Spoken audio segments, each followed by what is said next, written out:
Imagine waking up to a neighborhood that's supposed to be paradise, but feels like a prison run by clipboard-wielding dictators.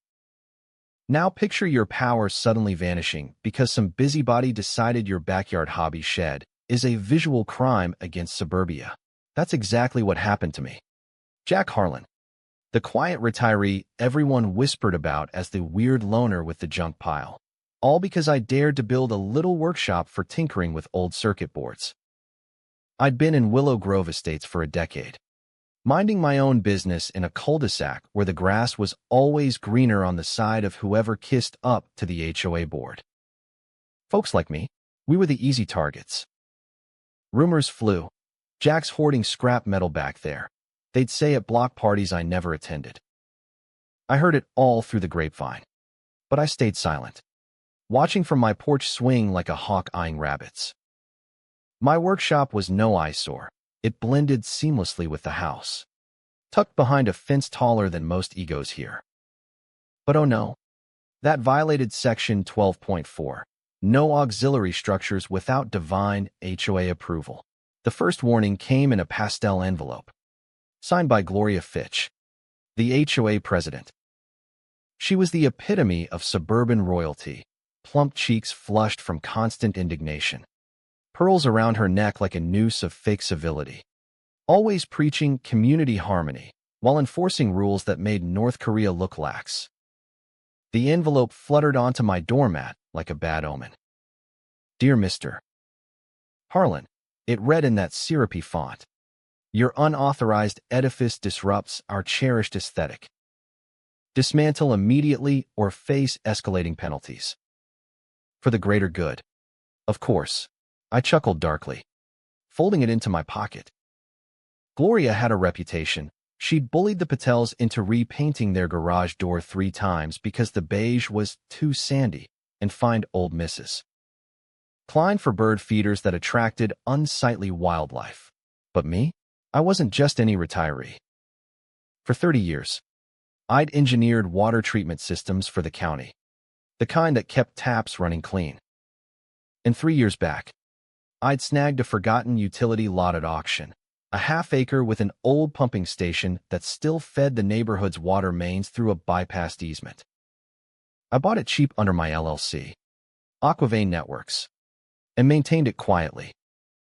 It was my ace in the hole, literally underground. Things escalated quicker than Gloria's blood pressure at a potluck without gluten-free options. By week's end, another notice. Emergency action required. Your structure poses a flood risk. Flood risk? In a desert-dry suburb? I peeked out my window to see Gloria waddling up my drive with her lackey, Ted the treasurer, a weaselly guy with a comb-over that screamed midlife crisis. Jack, honey, she cooed through my screen door, her voice dripping false concern. We're just protecting property values. Think of the children. What if your little shack causes a backup? We'd hate to impose fines. But rules are rules. I leaned against the frame, arms crossed. Gloria, last I checked, my shed's on stilts higher than your moral high ground. But sure, protect those values while your pool parties drain the aquifer. She huffed, her jowls quivering like jello in an earthquake. Insolence won't save you. We'll handle this for the community's sake. That night, the real sabotage hit. I flipped a switch, nothing. The house plunged into thirst, no water from the taps. Just a pathetic dribble. Outside, my meter was padlocked with an HOA tag, disconnected for non-compliance, safety first. They'd hired some hack plumber to cut my line, claiming imminent hazard. But the kicker? My backup rain barrel system was gone, stolen right off the pad. Copper pipes snipped clean. Security cams caught it, Gloria directing Ted. Her face puffed with smug glee, whispering, "This'll teach him to respect order." I sat in the dry dark, sipping bottled water, a cold fury building. They thought they'd parsed a pushover. They forgot I controlled the flow. Morning brought clarity. I didn't rage, I researched. Dug up old deeds at City Hall, confirming my pumping station was the neighborhood's lifeline. HOA had no right tampering. With footage in hand, I visited the sheriff's deputy pal. "Log this, Mike," I said, showing the theft. "But hold off arrests. Let's let him sweat." Back home, I accessed Aquavane's remote controls from my solar laptop. The system's maintenance mode was due, thanks to their hazard, at dusk. As grills sizzled and sprinklers hissed across Willow Grove, I initiated shutdown. Valves clamped, pressure dropped. Suddenly, faucets everywhere coughed dry. Pools drained to mud pits. Gloria's house, her prized fountain sputtered to silence mid-soiree. Panic calls flooded in, but I emailed the board. Aquavane detects tampering. Service suspended until audit.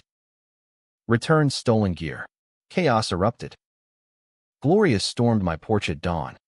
Robe askew. Face a beet red mask of hysteria. "Jack, the whole block's dry. Fix this outrage." I sipped coffee calmly. Outrage? Like stealing my backups because my shed offends your delicate sensibilities? Safety first. "Gloria, your words." Ted stammered. "This is blackmail." I played the video. "No, that's felony theft. Now, restore my line, or enjoy sponge baths forever." She blustered. "You can't own the water.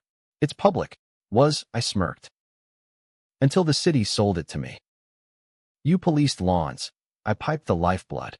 The state water board arrived by noon. My old colleague leading.